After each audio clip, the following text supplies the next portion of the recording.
u organizaciji Udruženja informoterapeuta i fitoterapeuta i Centra tradicionalne i alternativne medicine 12. i 13. oktobra u Gradskoj vijećnici održan je 6. međunarodni kongres Savremeni aspekti u očuvanju zdravlja 21. vijeka. Sudionici skupa, koji je u glavnom gradu BiH okupio eminentne stručnjake u oblastima klasične i tradicionalne i alternativne medicine, razmatrali su mogućnosti apliciranja različitih metoda liječenja s fokusom na sinergiju u liječenju najkompleksnijih oboljenja, te ključne aspekte prevencije i kulture očuvanja zdravlja. Do sad smo održali 5 kongresa, međunarodni, ovo je 6. međunarodni kongres i možemo reći da ovaj kongres mislim da nosi najviše pohvala, rezultata i normalno za naše građane, u stvari građanstvo Bosne i Hercegovine, gdje će ovaj put moći vidjeti mnoge eminentne ljekare sa mnogim izlaganjem. Upravo sam naziv 6. međunarodni kongres nosi savremene aspekte 21. vijeka koje znače bolesti ovog vijeka, hrana, voda, zrak, bolesti, a da kažemo i psihičke i fizičke, mentalne, kako porodica, tako i zdravstveni svih ljudi Bosne i Hercegovine. Mi smo u Bosni i Hercegovini počeli raditi, registrovani smo 2011. godine, a 2006. smo počeli. Tada smo spojili, znači, tu zapadnu istočnu medicinu, holističku i klasičnu, znači da svake godine su ovdje na jednom mjestu, a ove godine najviše imamo iz Bosne i Hercegovine i to je prednost ona za Sarajevo, za Bosnu, da svi doktori učestvuju u ovakvom, znači, tradicionalnom sistemu, znači liječenja, da se spoji sa klasičnim i da mi zajedno surađivamo i pomožemo kod ljudi preventivom, ja uvijek kažem, do zdravlja.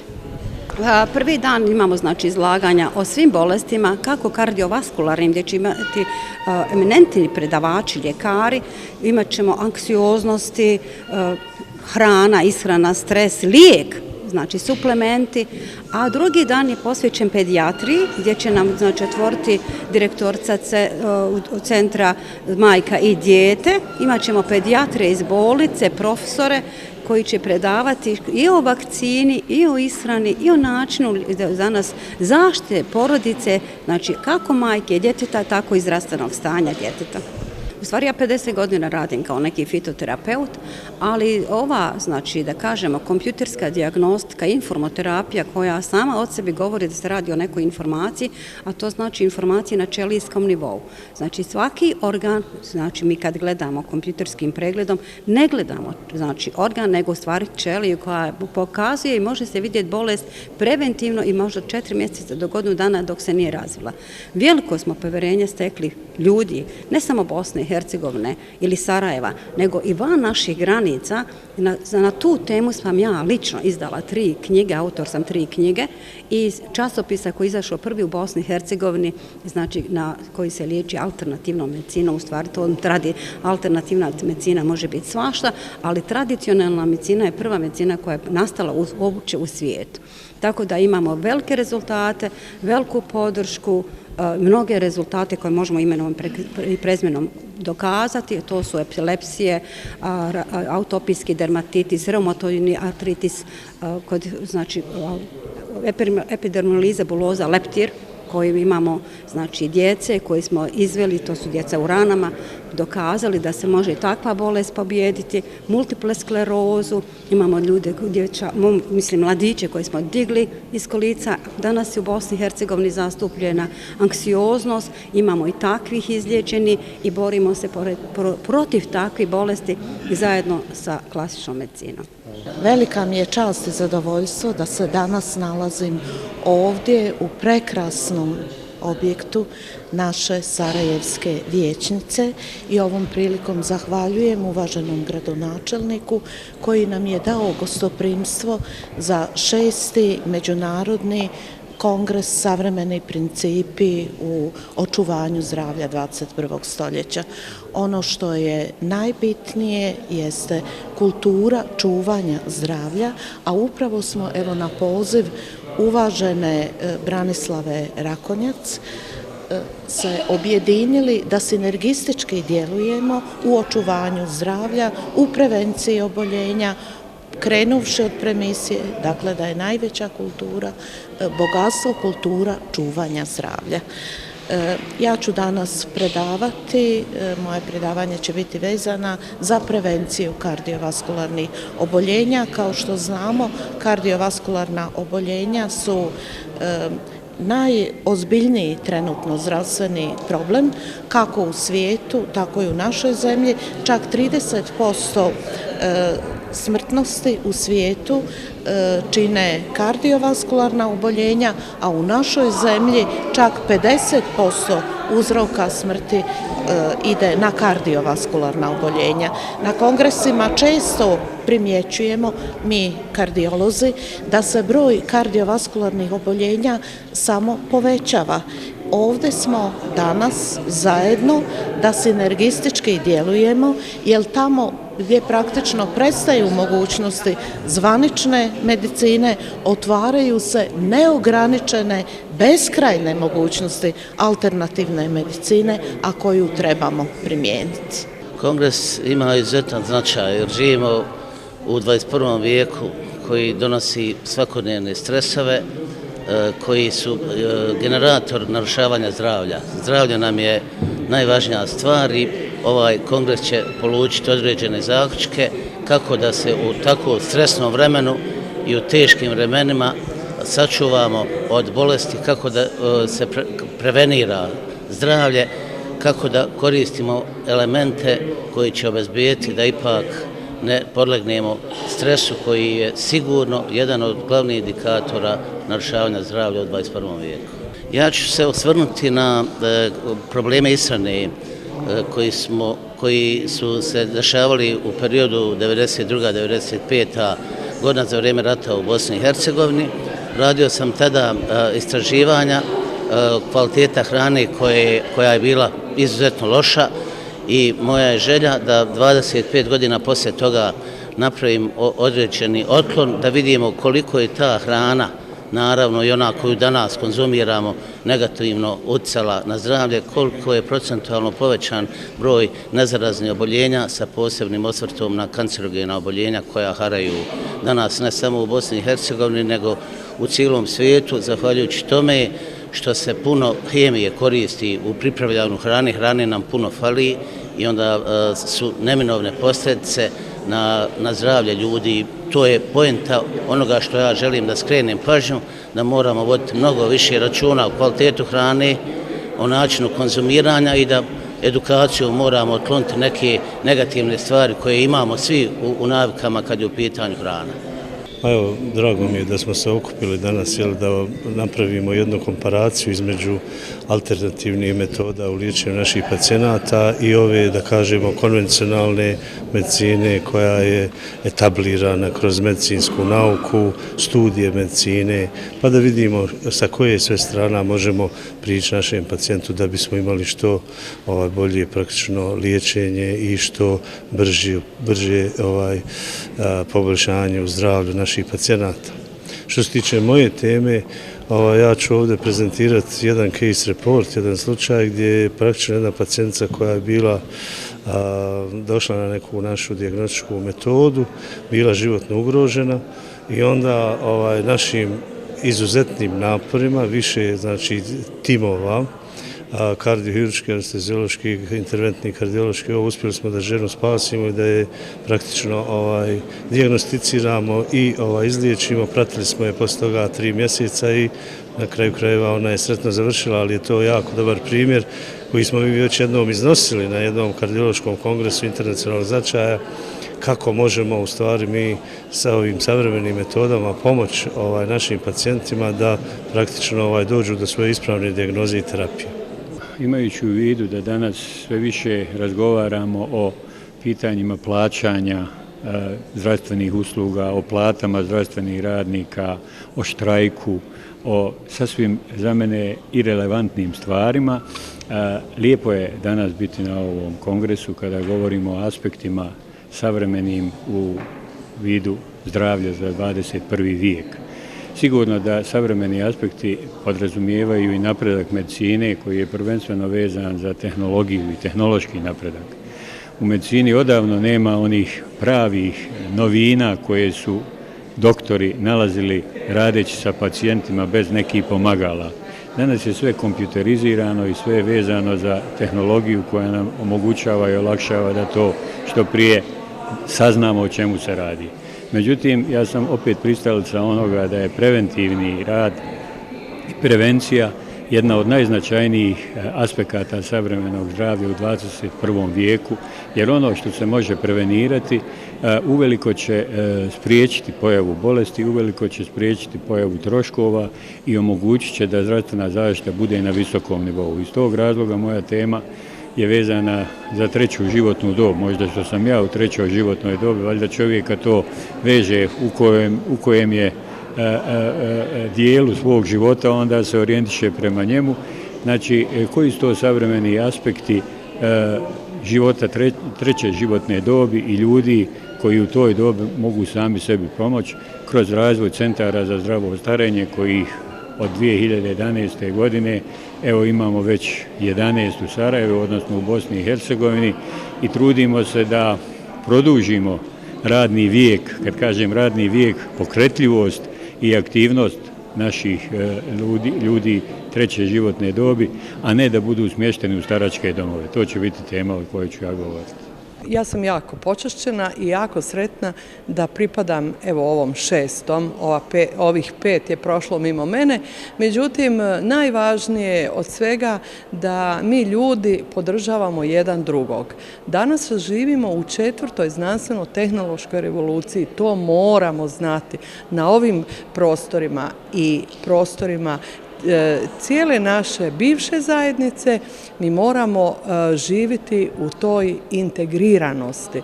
Jer kada smo pitali kako je ovo stoljeće u koje ulazimo, pa smo rekli ovo će biti stoljeće mozga, pa stoljeće nanotehnologija, pa novih izvora energije, pa novih materijala i tako dalje. Na upit američkoj Akademiji znanosti i umjetnosti došao je eksplicitni odgovor da je ovo stoljeće multidisciplinarnosti. Baš tu multidisciplinarnost mi smo ovdje živjeli. Mi smo bili jedan s drugim u multidisciplinarnosti, nikad nismo ništa pojeli u svojoj individuaciji, nismo ništa pojeli samo u svojoj kući, nego smo dijelili radost, ljubav, radost pripreme hrane. Mi to znamo živjeti, nas ne trebaju drugi učiti. A kada bi mi sada rekli ko sam ja, pa ja sam jednostavno struktura atoma kao i vi, kao i svaki čovjek. I znate koliko ima tih atoma? 10 na 28. Milijardi atoma koji besprekorno funkcioniraju po točno određenim zakonima prirode protiv kojih se ne može. Ja sam cijeli svoj život posvetila čovjeku. Mene je najvažniji kontakt. Iz te moje posvećenosti, velika cijeloživotna inspiracija je Nikola Tesla i mnogi znaju što je on sve za čovječanstvo ostavio. Meni je ostavio ta svoja 3 čuvena K koja dijelim, a to je komunikacija, koordinacija i kooperacija. Bez toga jednostavno ne može život funkcionirati. Danas sam sretna jer pripadam jednoj platformi ZQuest koja baš sa ovih prostora krenula i 3 godine smo imali testnu jednu fazu, dugo smo radili baš u toj integraciji jer smo shvatili da u prirodi nema linearnosti, da je priroda u složenim procesima i da mi ne možemo jednostavno predvidjeti ni što se danas događa jer su oni nepredvidivi. Baš to je bio izazov naš, da vidimo kako možemo vrijeme, prostor i naše gibanje, naše kretanje, naše djelovanje jednostavno uokviriti u jednu cjelinu. Puno imamo metoda, puno imamo aparata jer je to bit prošlog stoljeća, jer inovacije su išle u 3 područja. Prvo područje je bilo kretanje, gibanje, pa je od željeznice, automobila, aviona, helikoptera omogućeno svakom čovjeku da vrlo brzo može doći s jednog kraja svijeta na drugi, a drugo područje je bilo u zdravlju. izumio se penicilin. Mi danas živimo u zlatno doba naše borbe i spoznaje i prihvaćanja bakterija koji su zapravo naše tvornice u našem tijelu.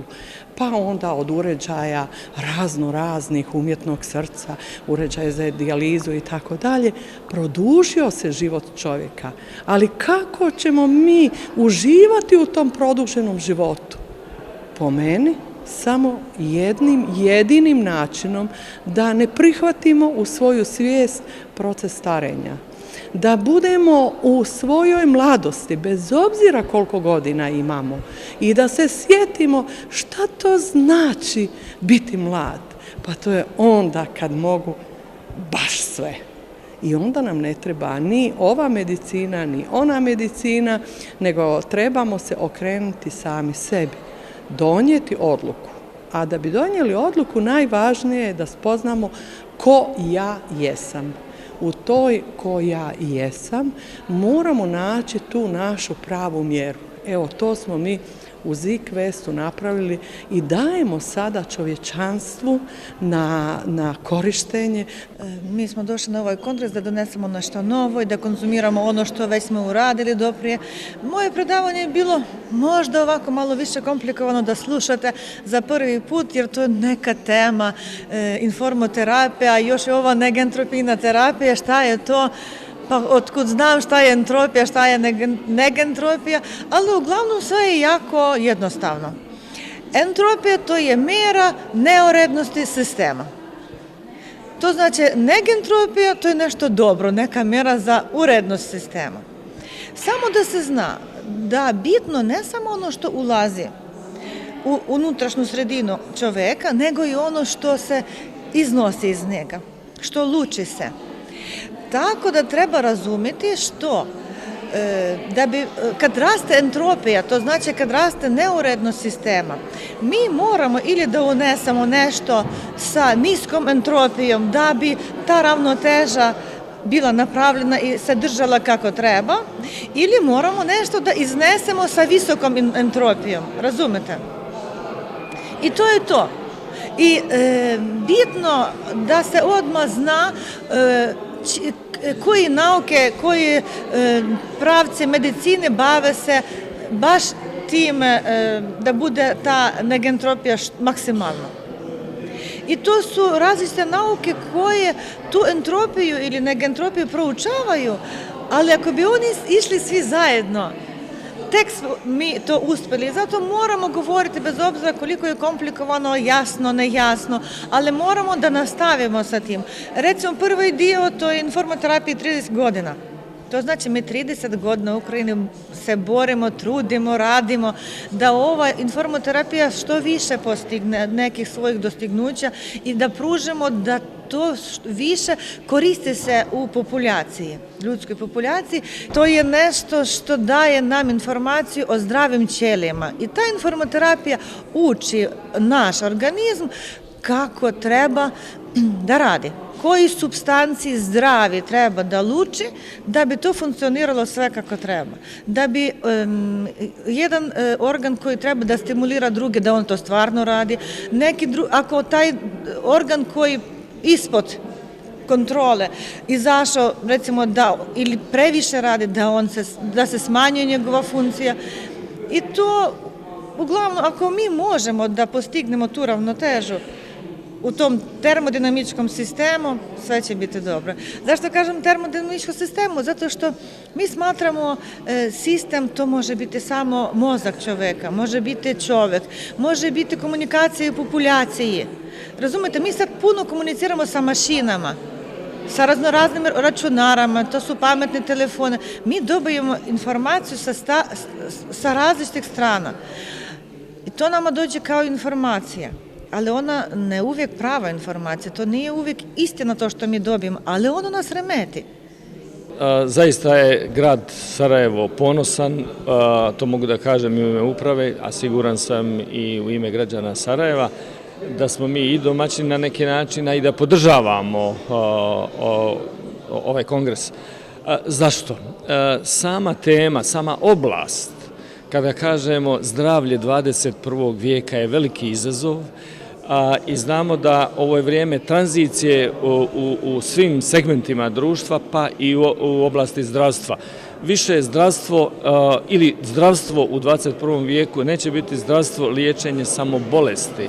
Zdravstvo će biti prije svega fokusirano na zdravlje, njegovanje zdravlja da se bolest ne bi dogodila, preveniranje bolesti. Dakle, to je razlog i zbog čega mi podržavamo i želimo da ovo uspije i želimo da se na taj način promijeni svijest u našem društvu. Dakle, jedna stara svijest koja je bila u prošlom vijeku, da konačno osvajamo ovaj novi teren 21. vijeka. Drugog dana kongresa u Sarajevskoj vijećnici održano su predavanja posvećena porodici, djeci, lijekovima, hrani i energiji. Direktorica instituta Majka i dijete, Belma Šoljanin, održala je predavanje na temu Uticaj porodice na fizičko i mentalno zdravlje djeteta. Prvi put smo učesnici na Međunarodnom kongresu posvećenom zdravlju. Drago mi je da se jedna tema mentalnog zdravlja našla na programu.